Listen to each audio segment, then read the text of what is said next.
It was May 1st of this year when Brandon Ferlastro of New Milford took his motorcycle for a ride to meet friends for a birthday breakfast. He turned 22 that day. A truck turned west and broke the double yellow lines right in front of him, leaving him no chance to do anything but crash into the side, killing him instantly and crippling his girlfriend. The same day Brandon's loved ones were celebrating him became the same day they mourned his death.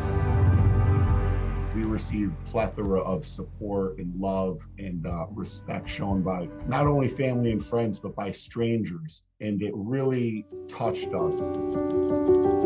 In the words of Brandon's father, Jeffrey, action does not wait. Mr. and Mrs. Ferlastro founded Gears in Heaven after their son, who loved all things cars, motorcycles, and bikes.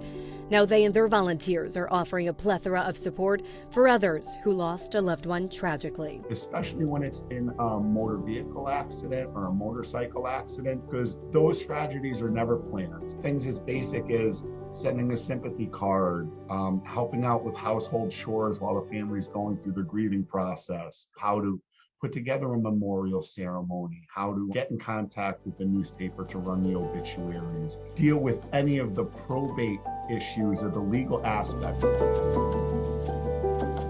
This is just the beginning for the new nonprofit. The Ferlastros have big plans on how to continue honoring their son while helping others.